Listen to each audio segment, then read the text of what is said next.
Welcome back, everyone. We're doing another episode of Indie Reads Aloud. Today, Michigan native transplant to Florida, Tom McAuliffe is in the studio with us, and we're going to be talking about one of his books. Pretty exciting stuff. I love meeting new authors and having them on the program, learning about their books. So, Tom, thank you so much for joining me.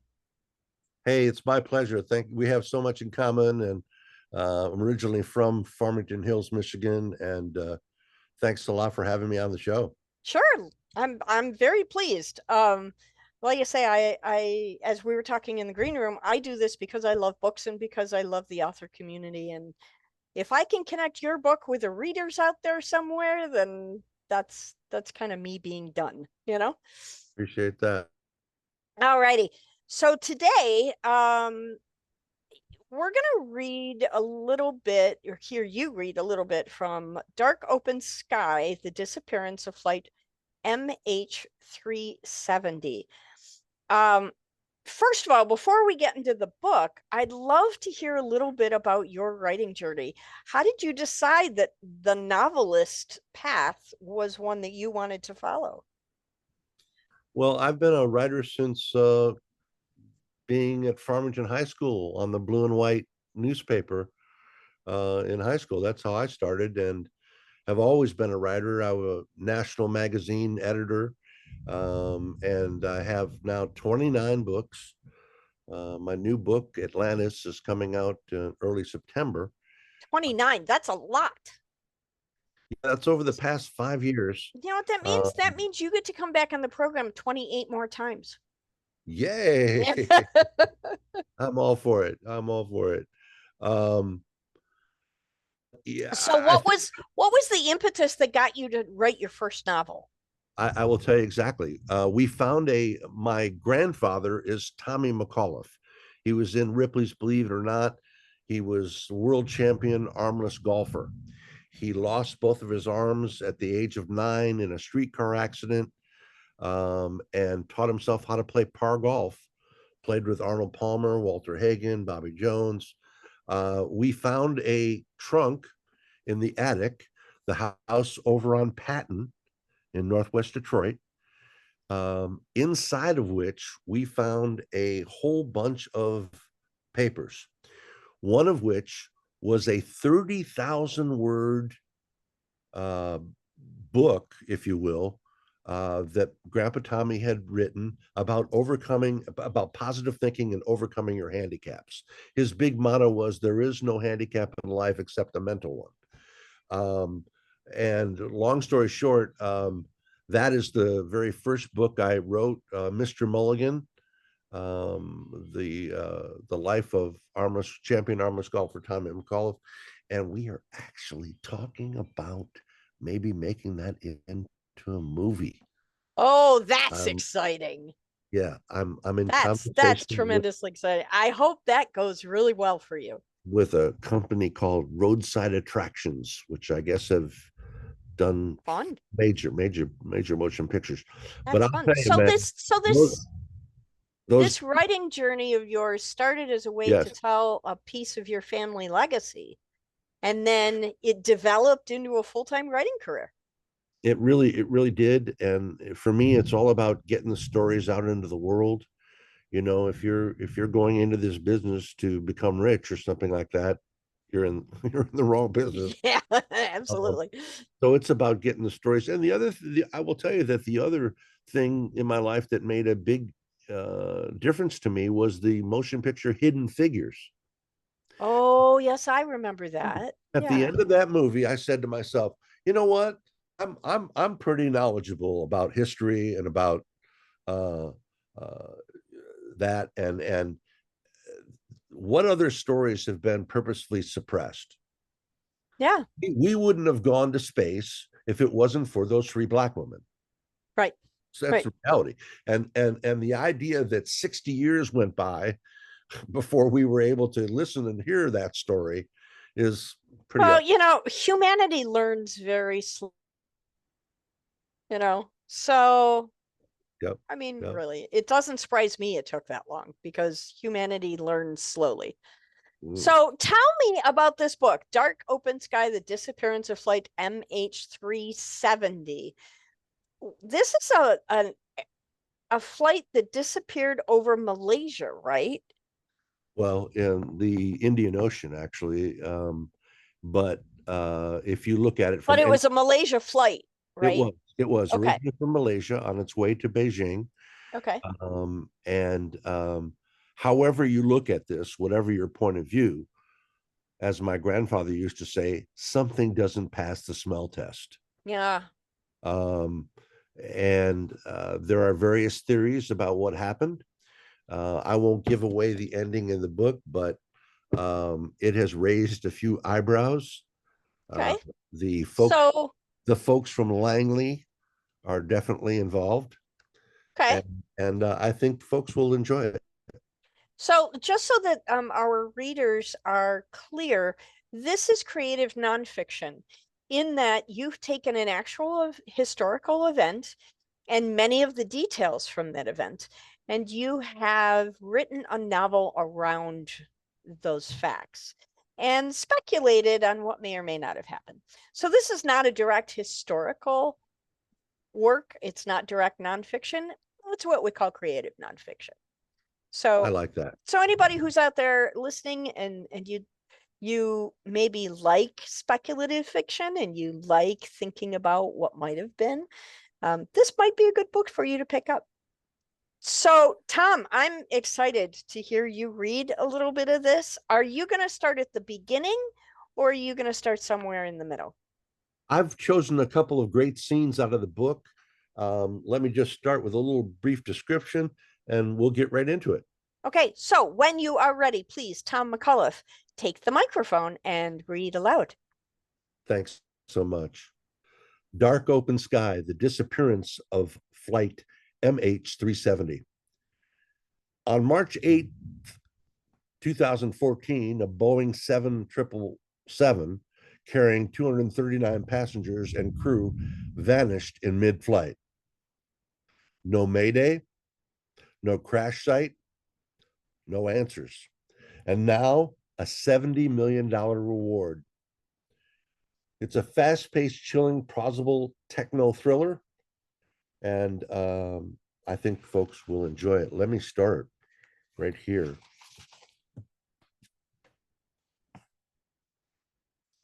Something surged behind her eyes, not panic, not yet, but dread. Like a pressure leak inside her own chest, she turned to find another flight attendant collapsed near the lavatory door, slumped against the wall, unconscious. That was the moment she knew. This wasn't turbulence. This wasn't a medical issue. This wasn't fatigue. This was deliberate.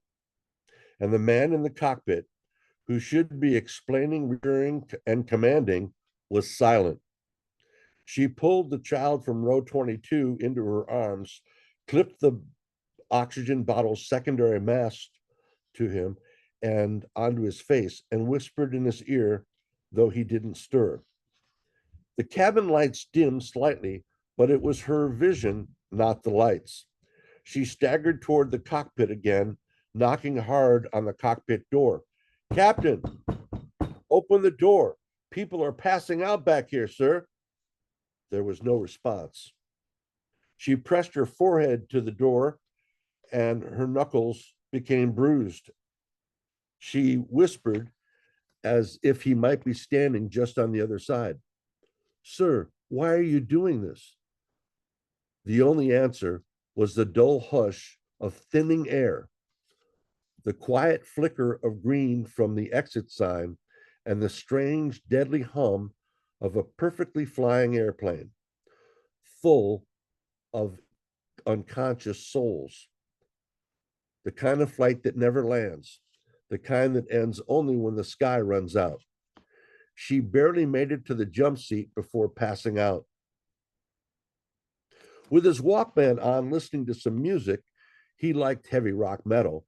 First officer and co pilot Fareed Hamid stood in the galley getting coffee for the captain and himself, with a long night of flying just ahead. At just 27 years old, Farouk was still building his wings and his career.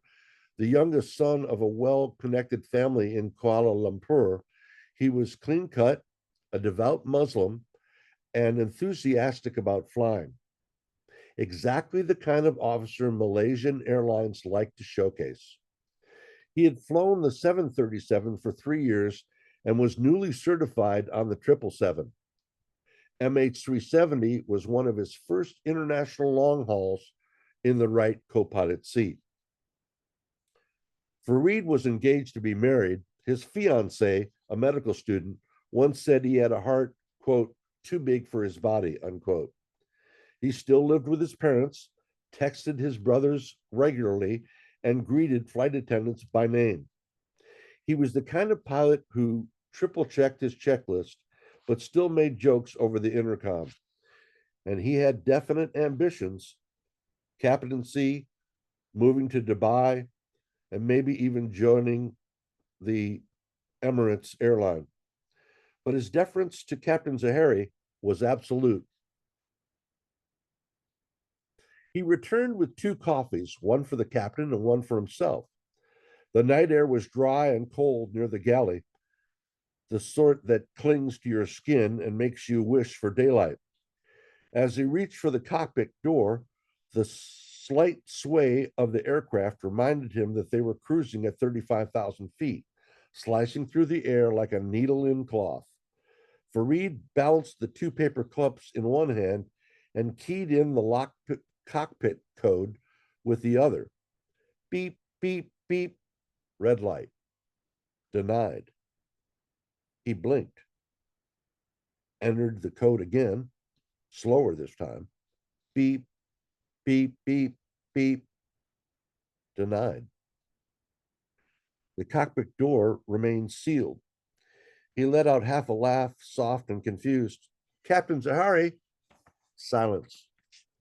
Fareed leaned in. Sure, it's Fareed with the coffee. Nothing. He knocked. Still nothing. The hum of the engines felt louder now, like a pressure pressing in on his chest. Looking around the corner of the bulkhead from the galley, passengers dozed off under dim cabin lights. Nothing on the surface that was out of the ordinary, except it wasn't. He looked over at the jump seat and saw Narelle, the lead stewardess, slumped over and passed out, and knew that something was not right.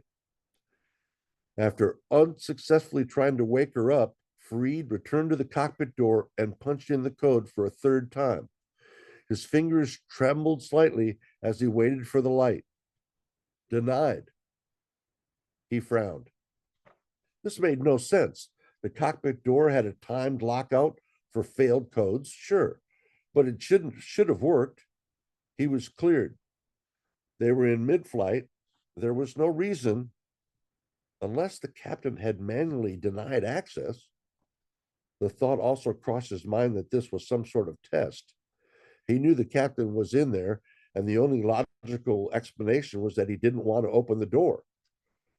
Unless something was really wrong and he was passed out from a heart attack or something. He knocked again, harder this time. Captain Zaharie, please respond, sir. No answer. No movement. Not even a flicker of noise on the other side of the door. Fareed began to panic, small and steady at first, like the beginning of turbulence. He jogged back to the galley and pulled out the emergency oxygen bottle from its case. Clipping the mask to his face, he opened the valve. A faint hiss answered him. He took a breath. The oxygen was cold in his lungs. He looked down at the keypad again. It had a 5-digit emergency override. They were trained on it, but told never to use it except in dire situations. He felt disqualified. The pilot inside had to approve access or deny it. If denied, the system would go dead for 5 full minutes. He entered the emergency code. Nothing. Comms test, he muttered. To the handset on the galley wall, he dialed the cockpit intercom. Captain Zaharie, this is Fareed. Please respond, sir. Something's wrong with the door. Only static responded. He tried the guard frequency. Flight deck, this is Fareed. Do you read me? Dead air. He tried again. Still nothing. He glanced down at the length of the aircraft, and the passengers were all still stirring, but their eyes barely open. No one was panicking. The oxygen masks had dropped, but looking around the cabin, he came to the realization that the passengers were not sleeping. Something felt thinner. The air, the atmosphere, like pressure was changing. He stood at the cockpit door and started knocking, louder, faster. His knuckles hit hard with each strike. Captain, he barked. This isn't protocol. If something's wrong, please let me in. Still nothing. Captain Zaharie, answer me. Open the goddamn door. If this was a plank, it was no longer funny. Fahit's mind raced. Every simulation, every checklist, every emergency drill they had flanked like the pages torn from a manual storm. Only one thing made sense. Captain Zaharie hadn't passed out. He wasn't incapacitated. He was flying the aircraft alone and had sealed his co-pilot out on purpose. Fahit was having a hard time figuring out what was going on. It was subtle, like the atmosphere had been sucked out of the cabin's soul. His ears popped. His head felt foggy, heavy. A mother near row 18 stood up, woozy, trying to pull an oxygen mask toward her, but it wasn't deploying. The cabin wasn't officially depressurized. The mask had dropped, but he knew the signs of oxygen deprivation. Captain, please, Fareed shouted, his voice cracking. He was surprised that with all the noise, no passengers awoke or even stirred. He banged both fists against the door. Blood smeared against the reinforced door from the small bruises on his hands. Let me in. This isn't right. What the hell are you doing? He slammed on the door again and again until his shoulders and hands throbbed, and the hissing of the oxygen bottle grew warm from friction against his side. The cabin was cold now. His voice dropped now, ragged. Sir, Zaharie, please, you don't have to do this. A part of him knew deep down what was happening. Fareed had heard the whispers, seen the simulator logs, and that strange flight plan at the captain's home. And there was that silence Zaharie fell into sometimes when politics came up, the edge behind his measured tone. Fareed had always missed it until now.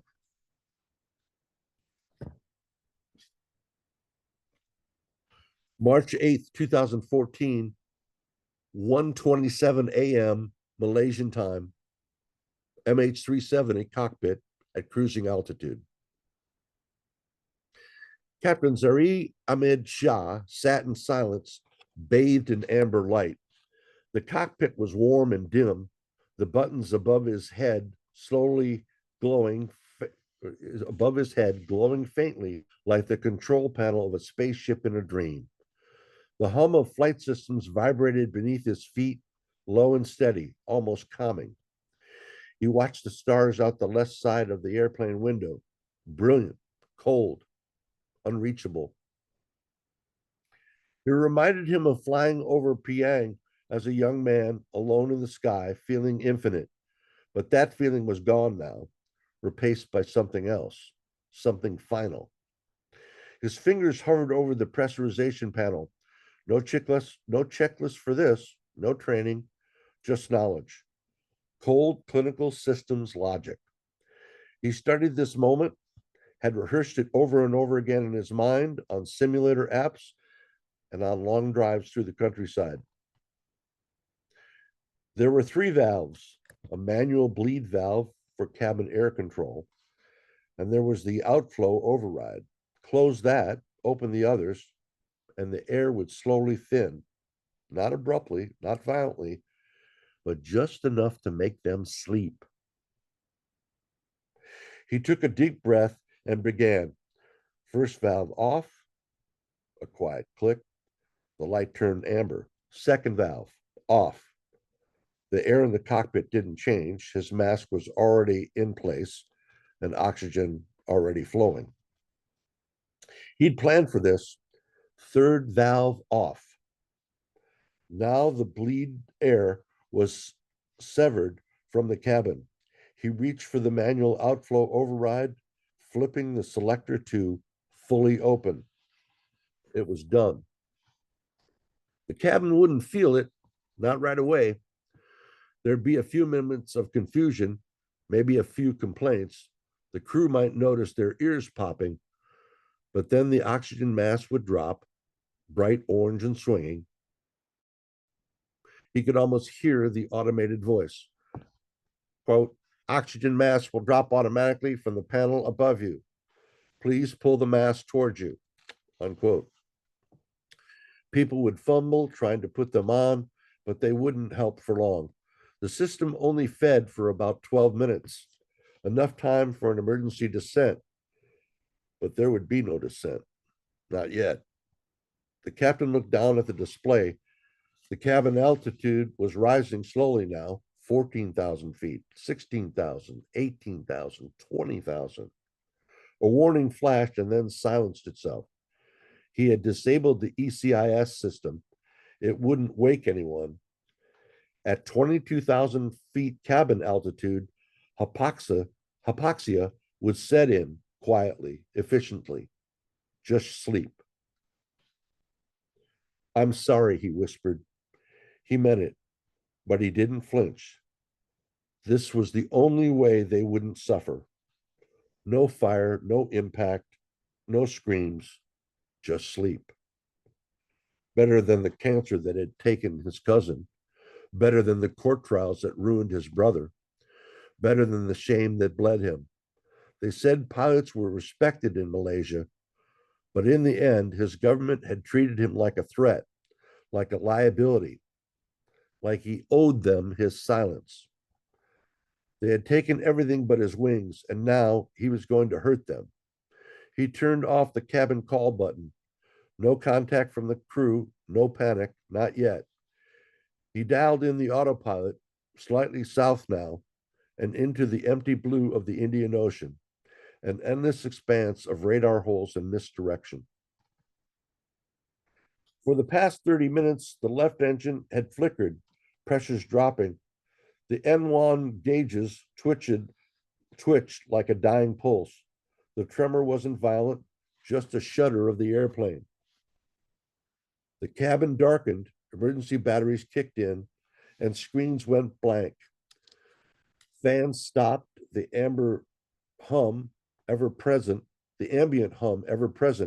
was taken for granted now and was gone. What remained was the whisper of the wind over the wings, the faint whistle of gravity beginning to hold. He adjusted the controls, his hands calm now. The aircraft, even unpowered, glided. The 7777 was built for grace. It wouldn't stall, not yet. It would carry forward like a ghost bird, silent, coasting into the endless blue below.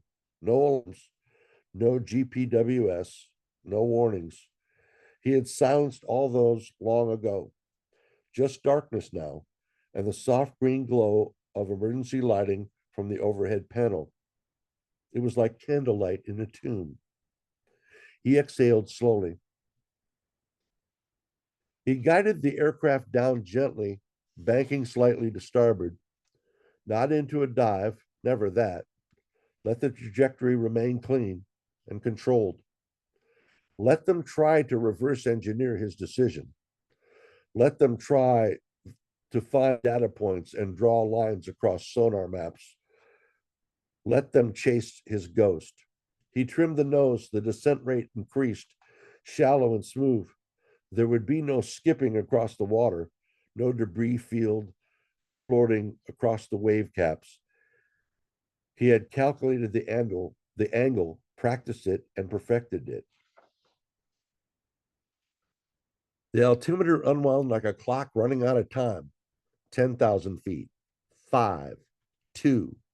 The water rose to meet him, black and formless. He placed one hand on the yoke, not to pull, not to fight, just to guide. The very last thing he heard wasn't the ocean. It was a faint digital ping from a system no one ever noticed. The final handshake from a satellite.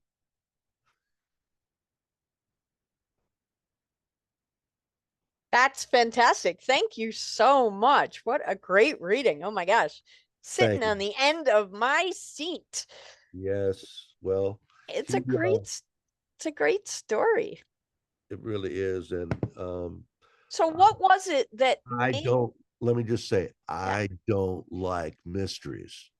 I don't like planes falling out of the sky with no signal, with no recourse.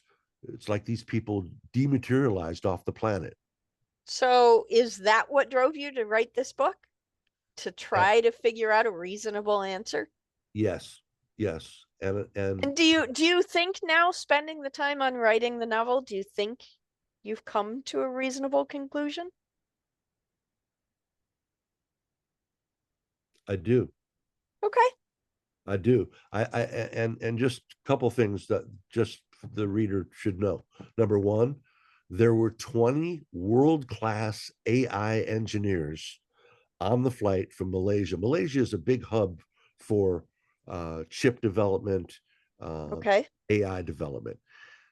20 world-class programmers were on the flight to Beijing, to China, for a field trip, a outing to reward hard work.